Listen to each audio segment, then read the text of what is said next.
The flash of cameras was blinding that evening in March 2020, but nothing could dim the radiance of the couple walking hand in hand into what would become their final chapter as working royals. Prince Harry, the once rebellious prince who had found his purpose, and Meghan Markle, the American actress who had captured not just his heart, but the world's attention, were about to deliver a performance that would echo through the corridors of Buckingham Palace for generations to come. What the thousands gathered that night didn't know was that they were witnessing history in the making. This wasn't just another royal engagement or charity event. This was a carefully orchestrated farewell tour that would challenge centuries of royal tradition, spark global conversations about duty versus happiness, and ultimately redefine what it means to serve in the modern age. As the couple stepped into the spotlight for what many would call their greatest performance, the question hanging in the air wasn't whether they would receive a standing ovation, but whether the monarchy itself would survive the thunderous applause that was about to shake its very foundations. The story of their final engagements isn't just about two people choosing love over duty. It's about courage in the face of crushing expectations, about finding your voice when the whole world is watching, and about the price of authenticity in a world built on ancient protocols. This is that story. This is how a prince and his princess taught the world that sometimes the most royal thing you can do is choose to be human. The morning of January 8th, 2020, started like any other winter day at Frogmore Cottage. Prince Harry was in his home office, surrounded by documents and his laptop, while Meghan was in the kitchen preparing breakfast for their son Archie. The couple had returned from their 6-week break in Canada just days earlier, and the weight of their decision was heavy in the air between them. For months, they had been discussing their future in private conversations that stretched late into the night. The pressure had been building slowly, like water behind a dam, and they both knew that something had to give.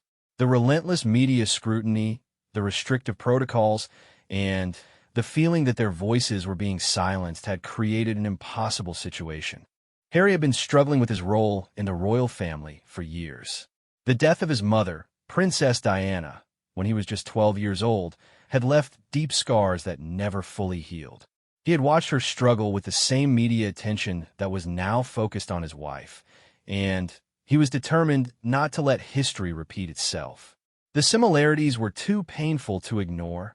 A beautiful, compassionate woman being torn apart by tabloid headlines and invasive photography. Meghan, meanwhile, had entered the royal family with genuine enthusiasm and a desire to make a difference.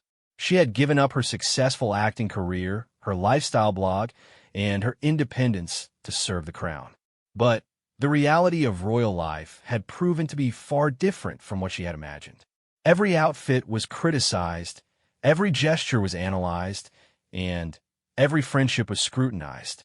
The woman who had once been confident and outspoken found herself walking on eggshells, afraid that any misstep would bring more negative coverage. The breaking point had come during their tour of South Africa in late 2019. While the trip had been largely successful, with the couple connecting deeply with the people they met and highlighting important causes, the media coverage focused on controversies and conflicts. Harry had given an emotional interview where he admitted that he and his brother William were on different paths, while Meghan had spoken openly about struggling with the pressures of motherhood and public life. That December, during their break in Canada, they had made their decision.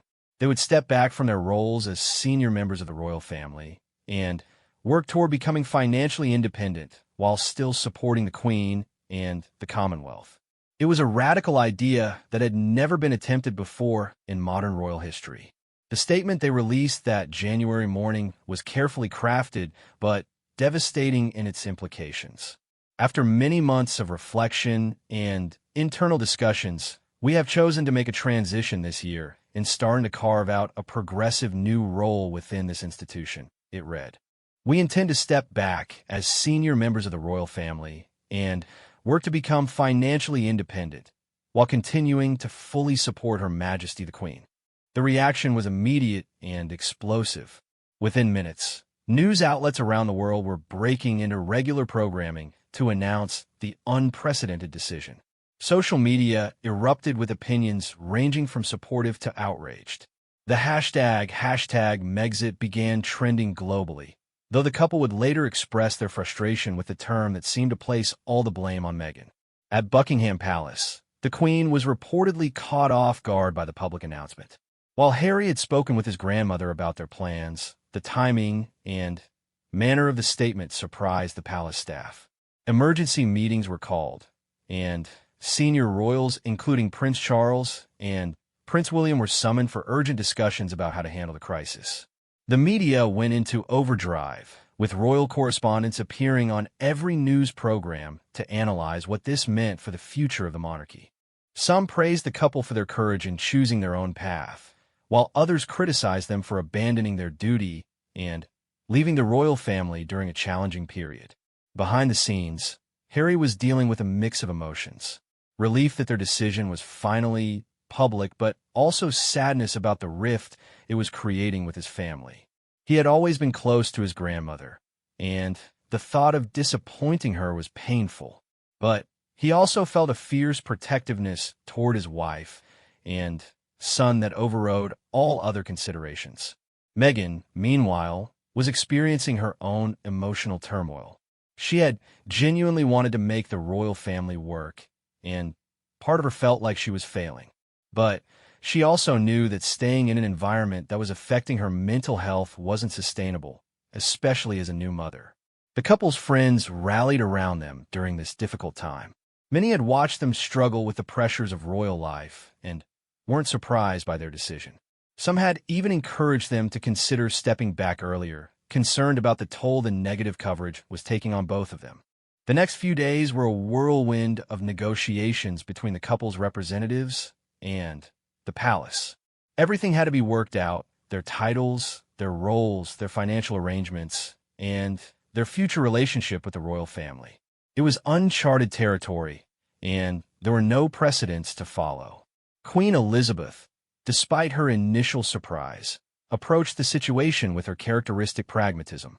She understood that times were changing and that the rigid structures that had worked for previous generations might not be suitable for a grandson and his family. She called for a family summit at Sandringham to discuss the details face-to-face. The meeting at Sandringham on January 13th, 2020, was tense but productive. Present were the Queen, Prince Charles, Prince William, and Prince Harry. Meghan joined by phone from Canada, where she had returned to be with Archie. The discussions were frank and sometimes difficult, but everyone involved was committed to finding a solution that would work for both the family and the institution. During these negotiations, it became clear that the couple would need to give up their HRH titles and would no longer represent the Queen in any official capacity. They would also have to repay the money spent on renovating Frogmore Cottage and would lose their publicly funded security detail. It was a high price to pay for their freedom, but one they were willing to accept. As the details were being worked out, the couple began planning their final engagements as working royals. They wanted to go out on a high note, demonstrating their commitment to the causes they cared about and showing the public the kind of royals they could have been if circumstances had been different. The announcement of their final schedule created intense public interest. These would be their last opportunities to see the Duke and Duchess of Sussex in action as senior royals, and tickets for public events became incredibly sought after. The media began billing it as a farewell tour, though the palace was careful to emphasize that the couple would continue their charitable work in a different capacity. Harry and Meghan threw themselves into planning these final engagements with characteristic thoroughness. They wanted each event to be meaningful and to highlight the work they were most passionate about. For Harry, this meant focusing on veterans' issues and conservation. For Meghan, it meant championing women's rights and education. The pressure was intense during this period. Every public appearance was scrutinized for signs of tension or regret. Body language experts analyzed their every gesture, while lip readers claimed to know what they were saying in private moments. The couple had to maintain their composure and professionalism despite being under an unprecedented microscope. Their staff worked around the clock to ensure that these final engagements would be executed flawlessly. There was a sense that they had to prove something, that the couple was professional, dedicated, and capable despite the criticism they had faced. Every detail was planned meticulously, from the couple's outfits to the timing of their arrivals. As March 2020 approached, the anticipation reached fever pitch. The final engagements would culminate with their appearance at the Commonwealth Day service at Westminster Abbey, alongside the entire royal family. It would be their last official duty and their final opportunity to show the world what they represented. The couple was nervous but determined as they prepared for this final chapter. They knew that these engagements would define how they were remembered as working royals and would set the tone for their future endeavors. The stakes couldn't have been higher, but they were ready to give the performance of their lives. Little did anyone know that these final appearances would not only exceed all expectations, but would also demonstrate exactly what the royal family was losing. The public response would be so overwhelmingly positive that it would raise uncomfortable questions about whether the right decision had been made. As February turned to March, Harry and Meghan prepared to say goodbye to the roles they had never quite been allowed to fully embrace, determined to show the world one last time what authentic royal service could look like in the 21st century. March 5th, 2020, marked the beginning of what would become one of the most watched and emotionally charged weeks in recent royal history. Prince Harry and Meghan stepped off their flight at Heathrow Airport, and immediately the atmosphere felt different. There was an electricity in the air, a sense that something significant was about to unfold. The couple had spent the previous weeks in Canada, taking time to prepare mentally for what they knew would be an intense period.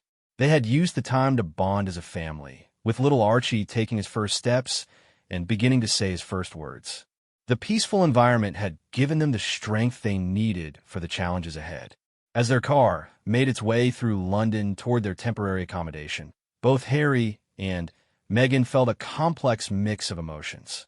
This city had been their home, the place where their love story had unfolded, and where they had hoped to build their future. Now it felt like they were returning as visitors, knowing that after this week, everything would be different.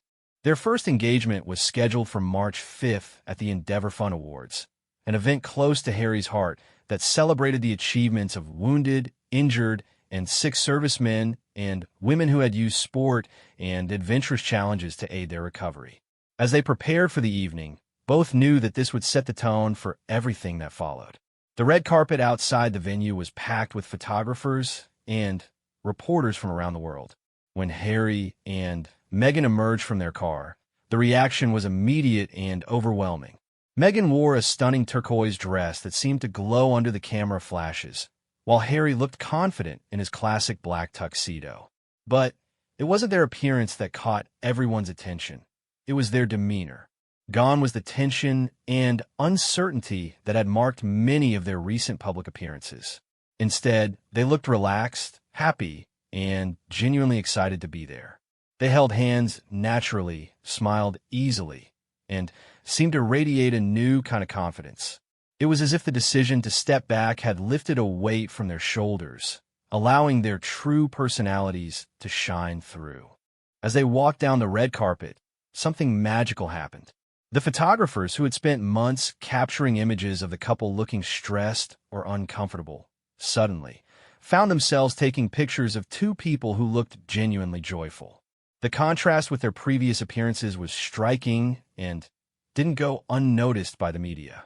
Inside the venue, the couple's transformation was even more apparent.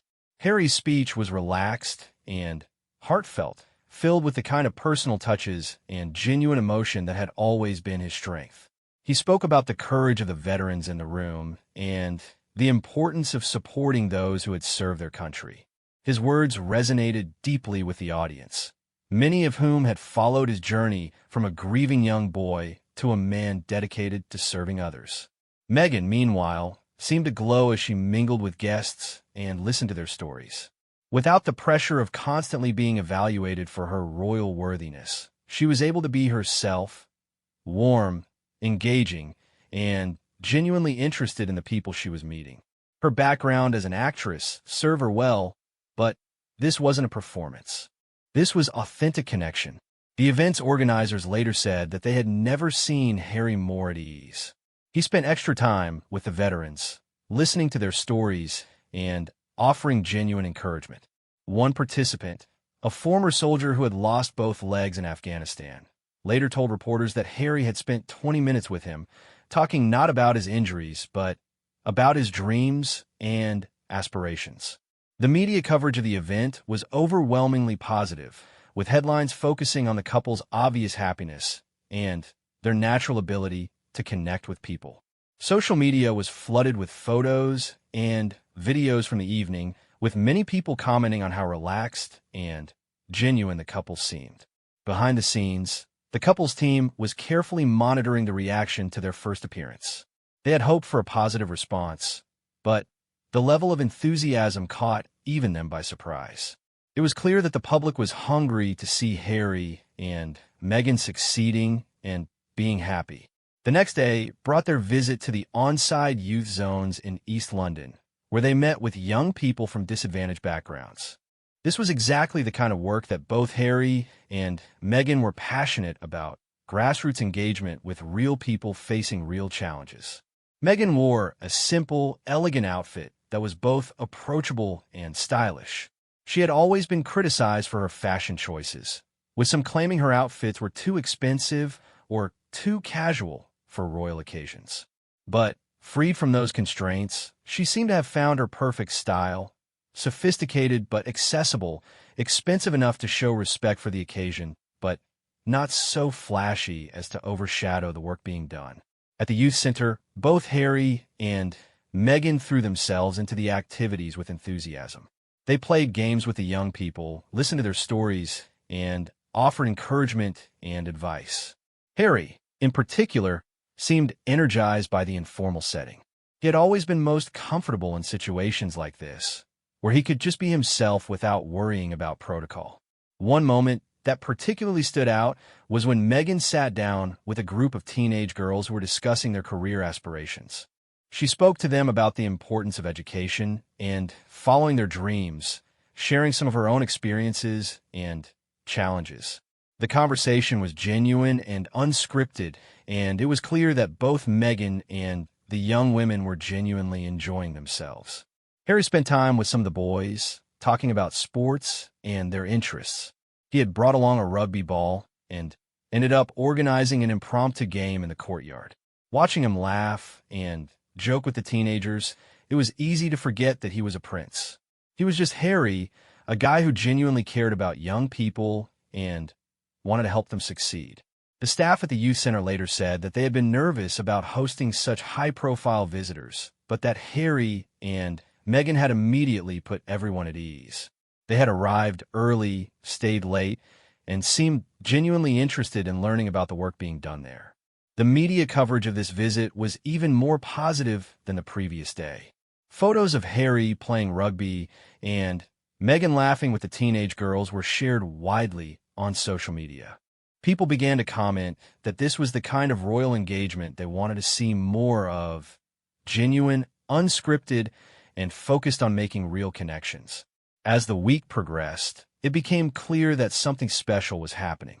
Each engagement seemed to build on the success of the previous one, with the couple appearing more confident and natural with each appearance. They were no longer trying to fit into someone else's idea of what royals should be. They were creating their own template. Their visit to the immersive storytelling studio showcased Meghan's background in entertainment and her interest in using media for social good. She was in her element, discussing storytelling techniques and the power of narrative to create change. Harry, meanwhile, showed his interest in innovation and technology, asking thoughtful questions about how these new mediums could be used to support the causes they cared about. What struck many observers was how well the couple worked together. They complemented each other perfectly, Harry's natural warmth and Meghan's sophisticated intelligence creating a powerful combination. When they were together, they seemed to bring out the best in each other, and this was becoming increasingly apparent to everyone who saw them. The public reaction was building momentum with each passing day. Social media was filled with positive comments and shares of photos and videos from their engagements. People who had been critical of the couple began to acknowledge that they seemed happier and more effective than they had in months. Behind the scenes, palace staff were watching the coverage with mixed emotions. On one hand, they were pleased to see positive coverage of members of the royal family. On the other hand, the contrast with Harry and Meghan's previous appearances while under more restrictive palace protocols was becoming uncomfortable. As the couple prepared for their next engagements, they felt a growing confidence in their decision. The week was proving that they could be effective and popular while being authentic to themselves. They didn't need to change who they were to serve effectively. They just needed to be given the freedom to do it their way. The momentum was building toward their final appearances, and with each successful engagement, the anticipation grew. People were beginning to realize that they might be witnessing something historic, not just the end of Harry and Meghan's time as working royals, but the demonstration of a new model for how modern royalty could work. As they returned to their accommodation each evening, exhausted but exhilarated, both Harry and Meghan felt a sense of vindication. They had been criticized for being too different, too American, too emotional, too modern. But this week was proving that those differences might actually be their strengths. The stage was being set for what would become their most memorable appearances yet. And with each passing day, it became clearer that their final engagements would not be a quiet farewell, but a triumphant demonstration of their potential. The world was watching, and Harry and Meghan were ready to give them a show they would never forget. The weekend of March 7th, 2020, brought a shift in the energy surrounding Harry and Meghan's final tour. What had started as curiosity about their farewell appearances had evolved into genuine excitement about what they might accomplish. The couple had found their rhythm, and it was becoming increasingly clear that they were hitting their stride just as they were preparing to walk away. Saturday morning found them at a school in East London, where they were launching a new educational initiative focused on mental health awareness for young people. This was a cause particularly close to both their hearts. Harry had been open about his own struggles with mental health following his mother's death, while Meghan had spoken about the importance of emotional wellness and self-care. As their car pulled up to the school, they could see hundreds of students and teachers gathered in the playground, many holding homemade signs and banners. The excitement was palpable, with young people who had arrived early just hoping to catch a glimpse of the couple. But what happened next surprised everyone, including their security team. Instead of walking straight into the building as planned, Harry and Meghan made a spontaneous decision to detour through the crowd of students. What followed was 20 minutes of pure magic, selfies, conversations, laughter, and genuine connection. Meghan knelt down to talk to younger children, while Harry high-fived teenagers and asked about their studies. One particularly touching moment occurred when a shy 7-year-old girl approached Meghan with a drawing she had made. It showed 3 figures holding hands, a man, a woman, and a baby, with happy family written across the top in crayon. Meghan's eyes filled with tears as she accepted the gift, and she spent several minutes talking with the little girl about her artwork. Meanwhile, Harry had been surrounded by a group of teenage boys who were asking him about his military service. Instead of giving standard answers, he spoke honestly about the challenges of leaving the army and finding a new sense of purpose. His authenticity resonated with the young men, several of whom later said the conversation had inspired them to consider military careers themselves. Inside the school, the couple participated in a mental health workshop designed to give students tools for managing stress and anxiety. What was supposed to be a formal presentation turned into an interactive discussion, with both Harry and Meghan sharing personal experiences and encouraging students to ask questions. Meghan spoke about the pressure she had felt trying to be perfect and how learning to be vulnerable had actually made her stronger. Her words resonated particularly with the teenage girls in the room, many of whom were dealing with social media pressure and academic stress. She encouraged them to talk to trusted adults when they were struggling and reminded them that asking for help was a sign of strength, not weakness. Harry's contribution was equally powerful. He talked about the anger he had felt after his mother's death and how he had channeled that energy into positive action. He spoke about the importance of finding healthy outlets for difficult emotions and the value of having people in your life who could support you through challenging times. The session was supposed to last 30 minutes, but stretched to over an hour as more students felt comfortable sharing their own experiences and asking questions. Teachers later said they had never seen their students so engaged and open about mental health topics. As news of the school visit spread through social media, the response was overwhelming. Videos of Meghan talking with a young girl about her drawing went viral, while clips of Harry's honest discussion about mental health were shared thousands of times. The hashtag Authentic Royals began trending as people expressed their admiration for the couple's genuine approach. The success of the school visit seemed to energize Harry and Meghan for their evening engagement, a charity gala supporting veterans' mental health services. This was an event that combined both their passions, Harry's commitment to supporting former service members and Meghan's advocacy for mental health awareness. The gala was held at a prestigious London hotel, with an audience of donors, veterans, mental health professionals, and celebrities. As Harry and Meghan arrived, the red carpet was lined with veterans holding military standards, creating a powerful and moving entrance. Meghan looked stunning in an elegant navy dress that struck the perfect balance between glamour and respect for the occasion. Harry wore his military medals, a visible reminder of his 10 years of service and his ongoing commitment to the veteran community. Together, they looked like the epitome of modern royalty, sophisticated, purposeful, and deeply committed to their cause. During the cocktail reception, both Harry and Meghan worked the room with practiced ease, but there was nothing artificial about their interactions. They spent genuine time with each person they met, listening to stories, asking thoughtful questions, and making meaningful connections. One veteran, a former Royal Marine who had struggled with PTSD after returning from Afghanistan, later described his conversation with the couple as life-changing. He had been reluctant to seek help, feeling that admitting he was struggling would be seen as weakness.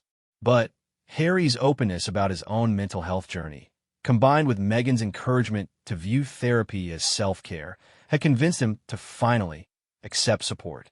The evening's program included speeches from mental health experts, testimonials from veterans who had benefited from the services being supported, and a presentation about the impact of the charity's work. But the highlight was undoubtedly Harry's address to the assembled guests. Speaking without notes, Harry delivered what many considered to be one of his finest speeches. He talked about the unique challenges faced by veterans transitioning to civilian life, the stigma still attached to mental health issues in military culture, and the importance of creating safe spaces for former service members to seek help. But what made the speech truly special was Harry's willingness to be vulnerable. He spoke about his own struggles with anger and depression, his years of refusing help, and the transformation that had occurred when he finally accepted support. His honesty was breathtaking, and there wasn't a dry eye in the room when he finished speaking. Meghan followed with her own remarks, focusing on the families of veterans and the ripple effects of mental health challenges. She spoke about the strength it takes to support someone you love through difficult times and the importance of ensuring that resources were available not just for veterans themselves, but for their spouses, children, and parents. Her speech was delivered with the polish of her acting background, but the emotion was entirely genuine. She had clearly done her homework, citing specific statistics and programs, but she also shared personal anecdotes about veterans she had met and the impact their stories had on her. The response to both speeches was extraordinary. The audience gave them a standing ovation that lasted several minutes, and many guests were seen wiping away tears. Social media exploded with praise for their authenticity and passion, with even some of their harshest critics acknowledging that they had delivered something special. But perhaps the most telling response came from the veterans themselves. Throughout the evening, former service members approached the couple to thank them not just for their support of the charity, but for their honest discussion of mental health challenges. Many said that seeing a prince speak so openly about his struggles gave them permission to seek help themselves. The charity later reported that their website crashed from the volume of traffic following the event, with hundreds of veterans and their families reaching out for information about services. Donations poured in throughout the weekend, with the organization raising more money in 3 days than they typically received in 3 months. As the evening wound down, Harry and Meghan spent time with individual veterans and their families, taking photos, exchanging contact information, and making genuine connections. They seemed reluctant to leave, clearly energized by the positive response and the meaningful conversations they had enjoyed throughout the night. The drive back to their accommodation was quiet, both of them processing the events of the day and the overwhelming positive response they had received. They were beginning to realize that their decision to step back from royal duties hadn't diminished their ability to make a difference. If anything, it seemed to have enhanced it. The media coverage of the gala was universally positive, with royal correspondents noting that this was Harry and Meghan at their absolute best. Photos of them talking with veterans, delivering their speeches, and clearly enjoying themselves dominated the front pages of newspapers around the world. Behind the scenes, palace officials were reportedly watching the coverage with increasing concern. The contrast between Harry and Meghan's obvious success and happiness during this farewell tour and their struggles during their time as working royals was becoming impossible to ignore. Some insiders began to quietly question whether the institution had failed to properly support and utilize the couple's unique talents. As Sunday dawned, Harry and Meghan prepared for another day of engagements, feeling more confident than ever in their decision and their ability to make a positive impact. They had proven to themselves and to the world that they could be effective advocates and engage public figures on their own terms. The momentum was building toward their final appearances, and with each successful engagement, it became clearer that their farewell tour was turning into something much more significant. A demonstration of their potential and a preview of what they might accomplish with their newfound freedom. The world was watching, and Harry and Meghan were ready to show them exactly what authentic modern public service could look like. The stage was set for what would become their most memorable and impactful appearances, yet March 9th, 2020, dawned gray and drizzly in London, but inside the couple's temporary residence, there was an energy that no amount of British weather could dampen. Harry and Meghan were preparing for what many consider to be their most significant engagement of the farewell tour, the Mountbatten Festival of Music at the Royal Albert Hall. This event held particular significance for Harry, as it honored the military community that had been such an important part of his life for a decade. As Captain General of the Royal Marines, this would be his final official duty in the role, making it both a celebration and a bittersweet farewell. The couple spent extra time preparing for this engagement, understanding its emotional weight and symbolic importance. Meghan chose a stunning red gown that paid homage to the military theme while showcasing her evolving sense of style as someone freed from rigid royal fashion protocols. Harry wore his full military dress uniform, his medals and honors displayed proudly across his chest. As their car approached the Royal Albert Hall, they could see the crowds that had gathered despite the rain. Hundreds of people lined the streets, many of them current and former military personnel who had come to show their support for Harry's final appearance in his military role. The sight of so many people braving the weather to be there moved both of them deeply. The red carpet entrance was unlike anything they had experienced during their time as working royals. The reception was overwhelmingly warm, with genuine cheers and applause from the crowd rather than the polite acknowledgement they had grown accustomed to. People were calling out words of support and encouragement, and it was clear that public opinion had shifted dramatically in their favor. Inside the iconic venue, the atmosphere was electric. The Royal Albert Hall was packed with military personnel, veterans, and their families, all eager to celebrate the contributions of the armed forces. But there was an additional layer of anticipation in the air. Everyone knew they were witnessing something historic. As Harry and Meghan took their seats in the royal box, the audience spontaneously broke into applause. It started with a few people in the military sections and quickly spread throughout the entire venue. What began as polite recognition became a sustained ovation that lasted several minutes. The couple seemed genuinely surprised and moved by the response. The program itself was spectacular, featuring performances by military bands, choirs, and solo artists. But what made the evening truly special was the obvious connection between the performers and Harry. As Captain General of the Royal Marines, he had worked closely with many of these musicians, and their respect and affection for him was evident in every performance. During the intermission, Harry and Meghan made an unscheduled visit backstage to meet with the performers. What was supposed to be a brief photo opportunity turned into an extended meet and greet as Harry reconnected with musicians he had worked with over the years and introduced Meghan to the community that had meant so much to him. One particularly touching moment occurred when the Royal Marines Band performed a piece that had been specially arranged for the evening. As the music swelled, cameras captured Harry wiping away tears, clearly moved by the tribute. Meghan reached over and squeezed his hand, a gesture of support that was both private and public, intimate and symbolic. The emotional climax of the evening came during the finale, when all the military bands performed together. As the music reached its crescendo, the entire audience rose to their feet in a spontaneous standing ovation that seemed to go on forever. But what made the moment truly extraordinary was that the applause wasn't just for the performance. It was clearly directed at Harry and Meghan themselves. The ovation was thunderous and sustained, with people clapping, cheering, and even whistling their approval. It was a moment of pure, unscripted emotion that captured the feelings of everyone in the venue.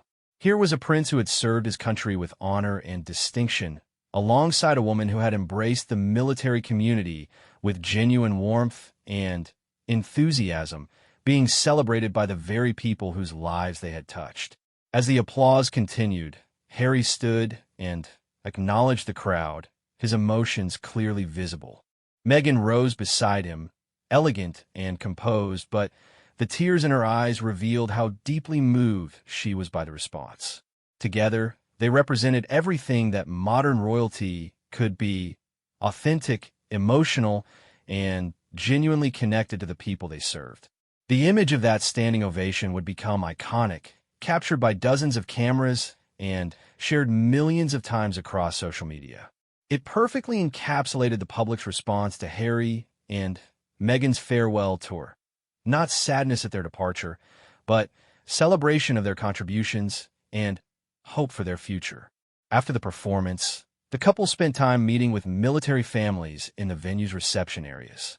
These weren't formal introductions with prepared talking points, but genuine conversations with real people about their experiences and challenges. Harry's military background allowed him to connect immediately with current service members, while Meghan's natural warmth drew out the spouses and children who often felt overlooked in military communities. One conversation that particularly stood out was with a young military wife whose husband was deployed overseas. She had brought her 2 small children to the concert as a special treat, but admitted to Meghan that she was struggling with the loneliness and responsibility of single parenting. Meghan spent 20 minutes with the family, sharing her own experiences of military life and offering practical advice and emotional support. Meanwhile, Harry was deep in conversation with a group of young Marines who were about to deploy for the first time. Instead of offering platitudes about duty and service, he spoke honestly about the challenges they would face and the importance of looking out for each other. His words carried the weight of personal experience, and the young men clearly valued his advice. As the evening wound down, it became clear that something significant had occurred. The Mountbatten Festival had been intended as a celebration of military music and a farewell to Harry's role as Captain General. Instead, It had become a powerful demonstration of the couple's ability to connect with people and inspire genuine emotion. The media coverage was unprecedented in its positivity. Royal correspondents who had been critical of the couple in the past found themselves writing glowing reviews of their performance and the public response. Social media was flooded with videos and photos from the evening, with the hashtag standing ovation trending worldwide. But perhaps the most telling response came from within the military community itself. Veteran organizations and active duty personnel took to social media to express their admiration for Harry's service and their appreciation for Meghan's embrace of military families. Many noted that the couple's departure felt like a genuine loss to the armed forces community. The success of the Mountbatten Festival seemed to energize Harry and Meghan for their remaining engagements. They had proven that they could command respect and affection on their own terms, without compromising their authenticity or their values. The public response had exceeded their wildest expectations, and they were beginning to feel vindicated in their decision to forge their own path. Behind the scenes, their team was documenting everything, understanding that they were witnessing something historic. The couple's transformation from struggling senior royals to confident, effective advocates was remarkable, and it was happening in real time for the world to see.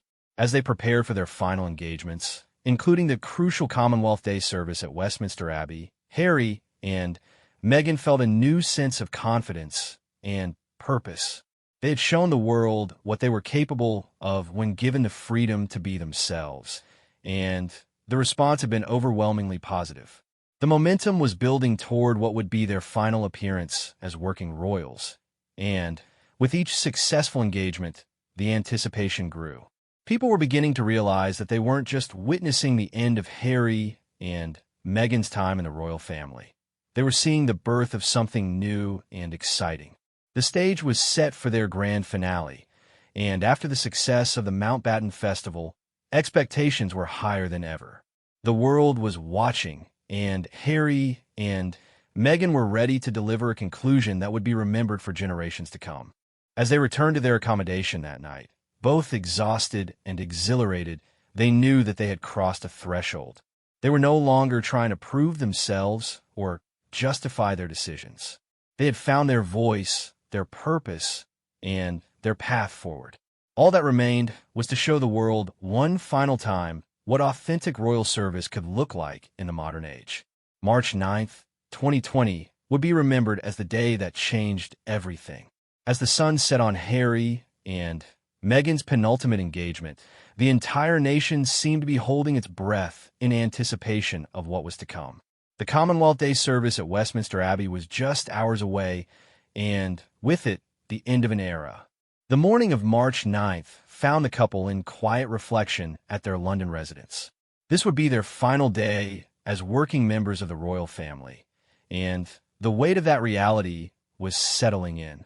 They had breakfast together in comfortable silence, each lost in their own thoughts about the journey that had brought them to this moment. Harry spent time looking through photos on his phone, images from their engagement announcement, their wedding day, their first joint engagements, and the recent successful appearances of their farewell tour. The transformation was remarkable, not just in how they looked, but in how they carried themselves. The confidence and joy evident in their recent photos stood in stark contrast to the tension and uncertainty that had marked their earlier royal appearances. Meghan, meanwhile, was preparing for what she knew would be one of the most scrutinized appearances of her life. Every detail would be analyzed: her outfit, her demeanor, her interactions with other members of the royal family. But, unlike in the past, she felt ready for the spotlight. The success of their recent engagements had given her a new sense of confidence in her ability to handle whatever came her way. As they prepared to leave for Westminster Abbey, both Harry and Meghan were struck by the surreal nature of the moment. In just a few hours, they would walk out of the service as private citizens, free to pursue their own path, but also cut off from the institution that had defined Harry's entire life. The journey to Westminster Abbey was unlike any they had experienced as working royals. The streets were lined with people who had come not to protest or criticize, but to show their support and appreciation. Many held signs thanking them for their service, while others simply wanted to catch one final glimpse of the couple who had captured the world's imagination. As their car approached the Abbey, they could see that the media presence was unprecedented. Hundreds of journalists, photographers, and camera crews from around the world had gathered to document this historic moment. But what struck them most was the warmth of the crowd.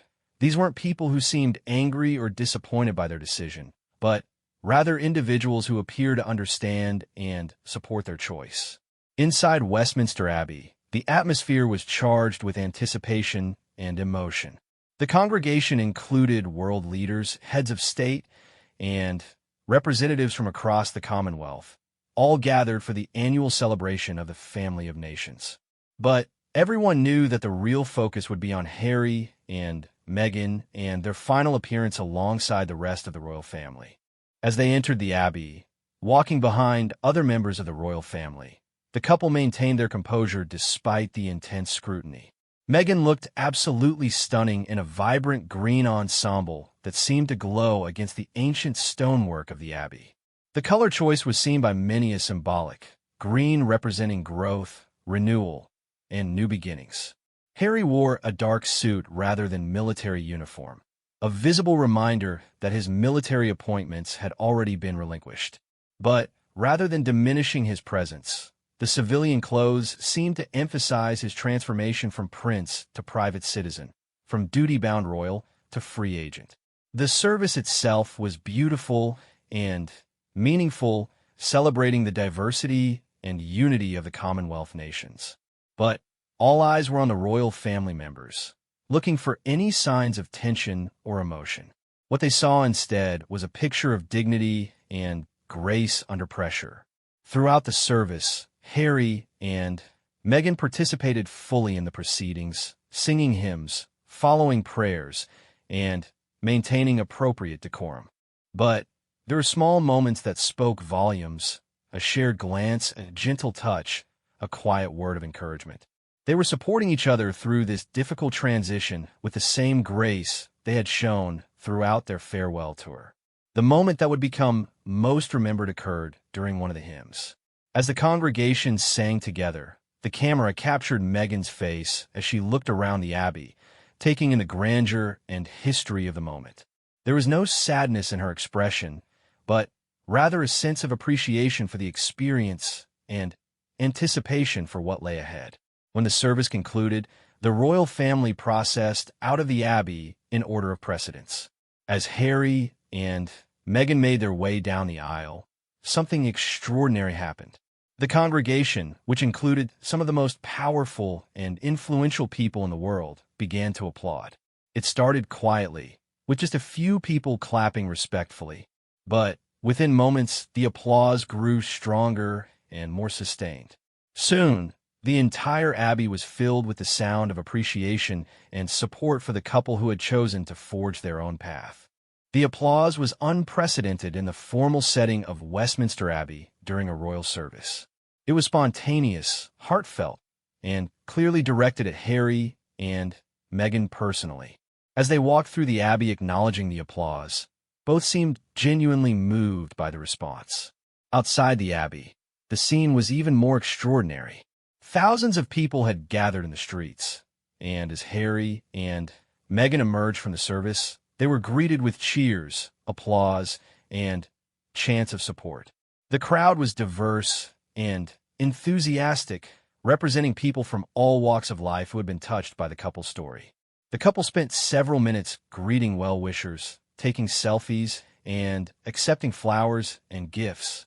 It was an impromptu walkabout that hadn't been planned by their security team, but the positive energy from the crowd made it feel both safe and appropriate. One particularly touching moment occurred when a young girl, no more than 8 years old, broke through the crowd barriers and ran toward Meghan. Instead of being stopped by security, Meghan knelt down to greet the child, who presented her with a handmade card. The image of Meghan's genuine smile and the little girl's excitement became one of the most shared photos of the entire day. As they finally made their way to their car, both Harry and Meghan seemed overwhelmed by the response. The driver later reported that they sat in comfortable silence for most of the journey back to their residence, processing the events of the day and the emotional response they had received. The media coverage of the Commonwealth Day service was extraordinary, with headlines focusing not on the end of Harry and Meghan's royal duties, but on the beginning of their new chapter. The images of the standing ovation inside Westminster Abbey and the enthusiastic crowd response outside dominated front pages around the world. Social media exploded with support for the couple, with millions of people sharing photos, videos, and messages of encouragement. The hashtag Thank You Harry and Meghan began trending globally as people expressed their appreciation for the couple's service and their excitement about their future endeavors. That evening, as Harry and Meghan reflected on their final day as working royals, they felt a complex mix of emotions. There was sadness at leaving behind roles and relationships that had meant so much to them, but also excitement about the possibilities that lay ahead. They had proven during their farewell tour that they could be effective, popular, and authentic while serving the public. The overwhelmingly positive response to their final engagements had validated their decision and given them confidence that they could make a meaningful impact outside the constraints of traditional royal life. The success of their final appearances had also sent a powerful message to the institution they were leaving. The contrast between their struggles as constrained senior royals and their triumph as free agents was impossible to ignore. They had shown what was possible when they were allowed to be themselves, and the public response had been extraordinary. As they prepared for their new life, Harry and Meghan carried with them the memory of those final standing ovations, the sound of applause that celebrated not their departure, but their courage in choosing authenticity over tradition, happiness over duty, and love over obligation. The final curtain had fallen on their time as working royals, but the standing ovation that followed suggested that their greatest performances were yet to come. They had shown the world what modern public service could look like when it came from the heart rather than from obligation, and the response had been nothing short of remarkable.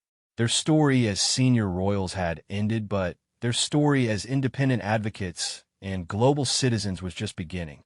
And if their farewell tour was any indication, the world was ready to give them a standing ovation for whatever came next. The transformation was complete, from struggling royals trying to fit in to confident leaders ready to change the world on their own terms. The standing ovation that had marked their final engagement was not an ending, but a beginning, and both Harry and Meghan were ready for whatever came next in their extraordinary journey.